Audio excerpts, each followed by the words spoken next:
سپہر کے 3 بجے ہیں۔ السلام علیکم، یہ ریڈیو پاکستان ہے۔ عمرانہ ناہید سے خبریں سنیے۔ پہلے اہم خبروں کا خلاصہ۔ الیکشن کمیشن نے آئندہ عام انتخابات کے لیے کاغذات نامزدگی جمع کرانے کی مدت میں اتوار تک توسیع کر دی ہے۔ وزیر اعظم نے آئندہ عام انتخابات سے قبل سیاسی رہنماؤں اور ووٹروں کو سیکیورٹی فراہم کرنے کا عزم ظاہر کیا ہے۔ نگران وزیر اطلاعات نے اس عزم کا اعادہ کیا ہے کہ عام انتخابات آئندہ سال 8 فروری کو ہوں گے۔ افغان باشندوں سمیت غیر قانونی طور پر مقیم غیر ملکیوں کی ان کے ملکوں کو باعزت اور محفوظ واپسی کا سلسلہ جاری ہے۔ بھارت کے غیر قانونی زیر قبضہ جموں و کشمیر میں کل جماعتی حریت کانفرنس نے کشمیریوں کے جائز مطالبات دبانے کے لیے ہندتوا سوچ پر بھارتی حکومت کو تنقید کا نشانہ بنایا ہے۔ غزہ میں اسرائیل کی جانب سے جاری نسل کشی مہم کے نتیجے میں 50 سے زائد فلسطینی شہید ہو گئے ہیں۔ اور اب خبریں تفصیل کے ساتھ۔ الیکشن کمیشن نے سیاسی جماعتوں کے مطالبے اور امیدواروں کی سہولت کے لیے آئندہ عام انتخابات کے لیے کاغذات نامزدگی جمع کرانے کی مدت میں 2 دن کی توسیع کر دی ہے۔ الیکشن کمیشن کی جانب سے جاری کردہ نظر ثانی شدہ شیڈول کے مطابق کاغذات نامزدگی کی جانچ پڑتال پیر سے شروع ہوگی، جو اس ماہ کی 30 تاریخ تک جاری رہے گی۔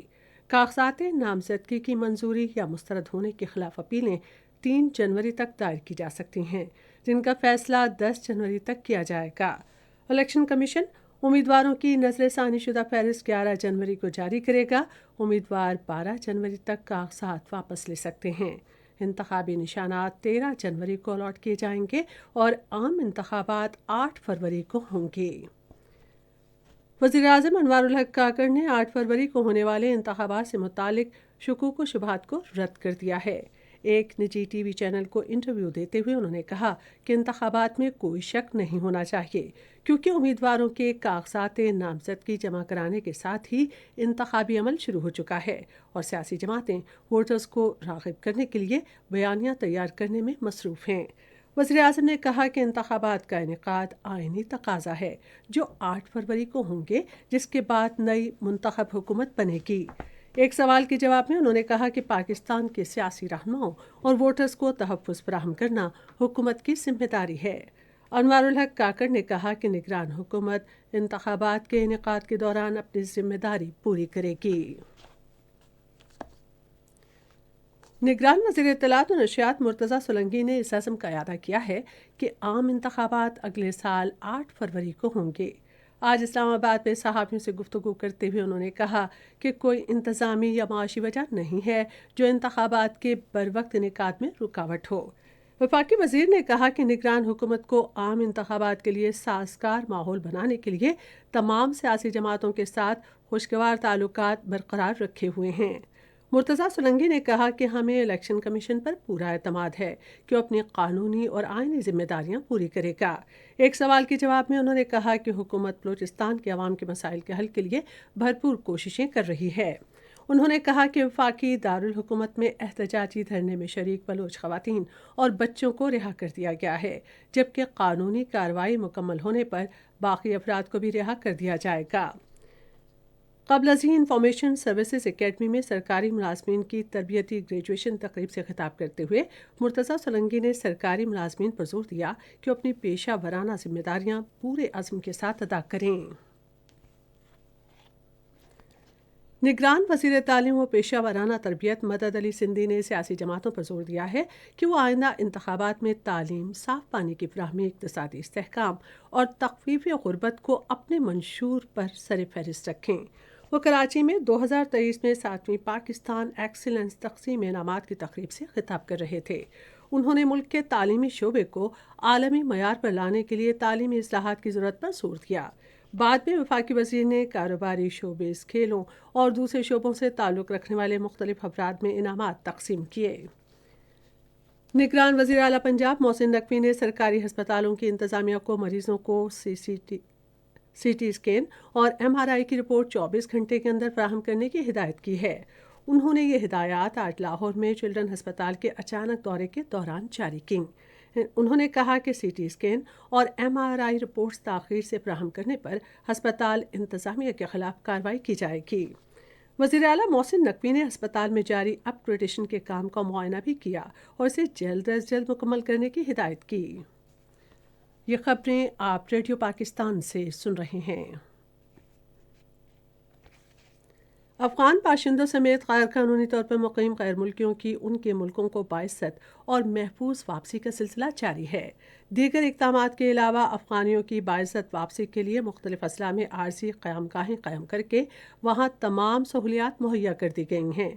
حکومت غیر قانونی طور پر مقیم افغان باشندوں کو طورخم اور چمن بارڈر پر وطن واپسی کے لیے سہولیات فراہم کر رہی ہے۔ 24 گھنٹوں کے دوران 1483 غیر قانونی مقیم افغان شہری ٹرکوں کے ذریعے چمن اور طورخم کے راستے افغانستان واپس گئے۔ اب تک مجموعی طور پر 4,43,376 غیر قانونی مقیم افغان شہری وطن واپس جا چکے ہیں۔ ضلع چمن کے رہائشیوں کو پاک افغان سرحد پر آمد و رفت کے لیے ون ڈاکومنٹ رجیم کے تحت پاسپورٹ کے اجرا میں سہولت فراہم کی جا رہی ہے۔ اس سے پہلے پاسپورٹ آفس چمن میں صرف ایک ہی کمرے میں قائم تھا، لیکن اب اسے بڑھا کر 10 کاؤنٹرز تک توسیع دے دی گئی ہے۔ ان میں 2 کاؤنٹر صرف خواتین کے لیے ہیں۔ ون ڈاکومنٹ رجیم کے تحت قلعہ عبداللہ میں بھی نیا پاسپورٹ آفس قائم کیا گیا ہے۔ چمن، قلعہ عبداللہ اور ملحقہ علاقوں کے عوام پاسپورٹ بنوانے کے لیے اب ان دفاتر سے رجوع کریں گے۔ ریجنل پاسپورٹ آفس میں موجود چمن کے رہائشیوں نے حکومتی اقدامات کو سراہا ہے۔ انسانی حقوق اور خواتین کو بااختیار بنانے کے بارے میں وزیر اعظم کے معاون خصوصی مشال حسین ملک نے عوام میں ذیابیطس کے بارے میں آگاہی کو تیز کرنے پر زور دیا ہے۔ اسلام آباد میں ایک تقریب سے خطاب کرتے ہوئے مشال ملک نے ملک میں ذیابیطس کے مریضوں کی بڑھتی ہوئی تعداد پر تشویش کا اظہار کرتے ہوئے کہا کہ بہترین طبی سہولیات تک رسائی ہر شہری کا بنیادی حق ہے۔ مشال ملک نے بچوں کی غذا کے بارے میں ماؤں میں آگاہی پیدا کرنے کی مربوط کوششوں اور آئندہ نسلوں کے صحت پر اس کے اثرات پر زور دیا۔ انہوں نے بیماریوں سے بچاؤ کے لیے احتیاطی تدابیر اختیار کرنے کی ضرورت پر بھی زور دیا۔ بھارت کے غیر قانونی زیر قبضہ جموں و کشمیر میں کل جماعتی حریت کانفرنس نے کشمیریوں کے جائز مطالبات دبانے کے لیے بی جے پی کی قیادت میں بھارتی حکومت کے مسموم ایجنڈے پر گہری تشویش ظاہر کی ہے۔ سری نگر میں ایک بیان میں APRC کے ترجمان نے بھارت کے سامراجی اور ہندتوا پر مبنی رویے کی شدید مذمت کی، جس کے تحت کشمیریوں کے قانونی اور حقیقی مطالبات کو دبایا جا رہا ہے۔ انہوں نے کہا کہ کشمیریوں کو ان کے سیاسی، سماجی اور مذہبی حقوق سے محروم نہیں رکھا جا سکتا۔ اس کے لیے اقوام متحدہ کے سیکرٹری جنرل کو مداخلت کرنے کی ضرورت ہے۔ غزہ میں اسرائیل کی جانب سے فلسطینیوں کی نسل کشی مہم مسلسل 77ویں روز جاری ہے۔ تازہ حملوں میں 50 سے زائد فلسطینی شہید اور درجنوں زخمی ہو گئے ہیں۔ محکمہ صحت کے حکام کے مطابق خان یونس میں اسرائیلی فضائی حملوں میں 6 افراد شہید اور متعدد زخمی ہوئے۔ جبالیہ ٹاؤن اور اس میں ایک پناہ گزین کیمپ پر اسرائیلی فوج کے حملے کے بعد 30 شہداء کی میتوں اور درجنوں زخمیوں کو ایمبولینسوں کے ذریعے منتقل کیا گیا۔ رفح میں 2 گھروں پر اسرائیل کے فضائی حملوں میں 8 شہری شہید اور متعدد زخمی ہو گئے۔ اور اب موسم۔ محکمہ موسمیات کی پیشگوئی کے مطابق آئندہ 12 گھنٹے کے دوران ملک کے بالائی اور وسطی علاقوں میں اکثر مقامات پر موسم سرد اور جزوی طور پر ابرآلود رہے گا۔ تاہم شمال مشرقی بلوچستان، جنوب وسطی پنجاب اور زیریں خیبر پختونخوا کے کچھ مقامات پر ہلکی بارش کا امکان ہے، جبکہ کشمیر، اسلام آباد، پٹوہر ریجن، بالائی پنجاب اور بالائی خیبر پختونخوا میں رات کے وقت ہلکی بارش اور پہاڑوں پر برف باری کا امکان ہے۔ آج ریکارڈ کیا گیا بعض شہروں کا درجہ حرارت: اسلام آباد، لاہور اور Peshawar 19 degree centigrade, Karachi 29، Quetta 16، Gilgit اور مظفر آباد 15، مری 18، سری نگر 10، جموں 19 اور لیہ 1 ڈگری سینٹی گریڈ۔